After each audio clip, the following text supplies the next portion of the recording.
interactúan más personas, puedo incluso enviar la información en tiempo real o hacer las actualizaciones en tiempo real. Y eso ya involucra un costo, ¿verdad? Porque ya no podemos utilizar la versión gratuita. Ahí sí ya necesitamos tener el servicio instalado o el acceso al servicio. Gracias. ¿Ok? Pero siempre es importante que reconozcamos nuestro entorno de trabajo y empezar ya de lleno con lo que es la preparación de los datos. En la preparación de los datos, muchas veces, y si usted abre, vamos a abrir por aquí el archivo que les mandan, qué es lo que nos dan dentro de los archivos. Si ustedes ven acá, yo tengo 3 hojas en las cuales hay información, ¿verdad? Hay información hasta cierto punto sin formato, sin estilo, con una que otro lo puedo filtrar, nada más. Muchas veces eso no sucede a la hora que nos comparten los orígenes de datos y nosotros tenemos que hacer las conexiones. Entonces, poco a poco vamos a ir viendo cómo transformar lo que son los datos, cómo preparar los datos de tal forma que podamos hacer mejores prácticas para la preparación.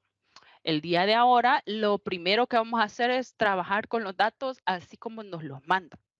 Posteriormente vamos a trabajar con los datos haciéndole a este mismo archivo un cambio de tal forma que ustedes vean que lo que hicimos en un proceso largo se convierte más corto cuando desde el Excel, desde el origen de datos, nosotros trabajamos o preparamos lo que es la información, ¿verdad? Vamos a parar por aquí por la conexión y nos vamos a ir a este. Usted sabe que existe un botón que dice obtener datos y al abrir obtener datos tenemos orígenes, libros de Excel, conjuntos de datos de Power BI, flujos de datos, Dataverse, SQL, Analyze, textos, ¿verdad? O los famosos CSV.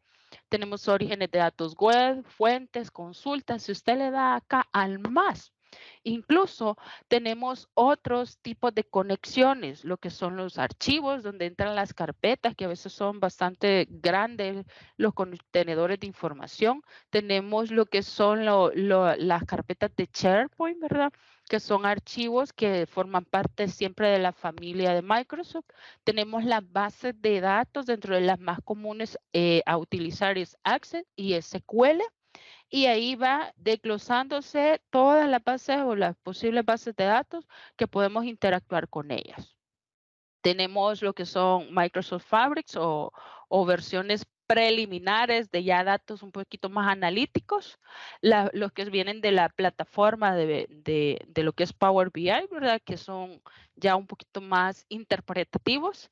Tenemos la parte de Azure, que es siempre de Microsoft, utilizando lo que es el servicio de la nube y utilizando un poquito de recursos más de inteligencia de negocios y los servicios en línea como SharePoint, Exchange, Dynamics 365. Todos estos son servicios de alojamiento en línea de lo que son las bases de datos. Entonces, usted puede ver que tenemos una amplia gama de orígenes de datos que nosotros podemos utilizar. Y si eso no nos son suficientes, nos da una alternativa que dice otros todavía, ¿verdad? Entonces, ahí en ese otro tenemos otra compilación de orígenes de datos en las cuales nosotros podemos estar interactuando. Por eso es que Power BI se ha convertido en una herramienta bastante robusta para lo que es el análisis de datos. Acá yo puedo elegir el tipo de archivo en archivo de nuestro archivo origen, ¿verdad? Si yo me regreso y proyecto nuevamente por acá, si ustedes se fijan, esto ya tiene lo que es un pequeño filtro o ya lo va reconociendo que tengo más bien tres tablas, la tabla de empleados, la tabla de evaluación y la tabla de sueldos.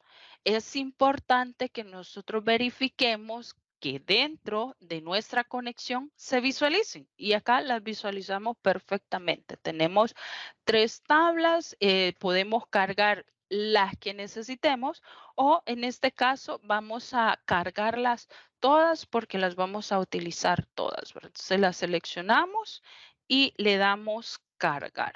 En IDAO solo hay uno Y así sucesivamente usted puede ir viendo. Esto me permite a mí valorar de repetición comando. de acuerdo a un parámetro de referencia. ¿Y cuál puede ser ese parámetro de referencia? Llegadas tardes, inasistencias, enfermedades, o sea, cualquier parámetro que usted le dé a él, yo lo puedo alimentar del nombre del empleado o del ID del empleado. Y no importa las veces que se repita ese ID, él lo que me va a hacer es contabilizar el número de veces que esa persona me faltó en un momento dado, en un mes, en los 15 días, no sé, para una forma de pago, ¿verdad?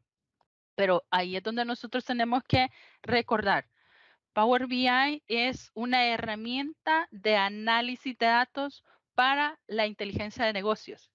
La inteligencia de negocios, muchos se me pierden y me dicen, pero es que yo no quiero analizar un mercado. No importa, la inteligencia de negocios es